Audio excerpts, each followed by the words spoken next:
Skaidrių tekstų tvarkymas. Tarkime, turite kokią nors skaidrę. Tarkim, pasirenkam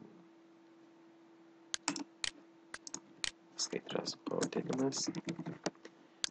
Čia yra tekstas.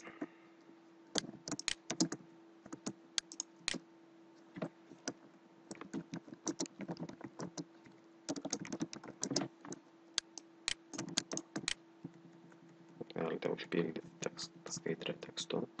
Aišku, galite šitus laukelius ir nuimti. Vieną kartą tiesiog paspaudžiate atgal mygtuką ištrinimo ir čia yra visas meniu, kur galite tvarkyti tekstą. Tarkim, pasižymite šitą teksto dalį ir norite padidinti šriftą.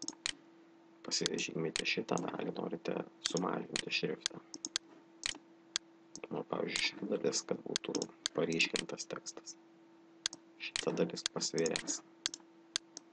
Šita pabrauktas. O šita, tarkim, dalis su šešėliu. Aišku, čia nelabai matosi, bet galima vis tai keisti. Tarkim, galime šitą dalį keisti raidės, raidžių spalvą. Šitom raidėm pakeisti šriftą.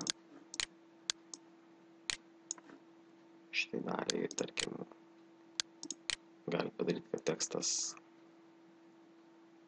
ne šiai daliai, visam tekstui čia keičia. Šiai daliai gali padaryti, kad tekstas būtų čia visam tai. Tekstą gali, aišku, sudalinti, po to pripildyti efektais.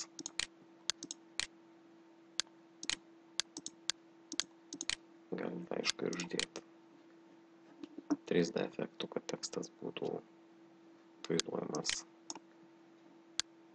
kaip toksai stačiakampis, pasvėręs ir taip toliau. Galite, aišku, didinti, mažinti, kaip tai norit.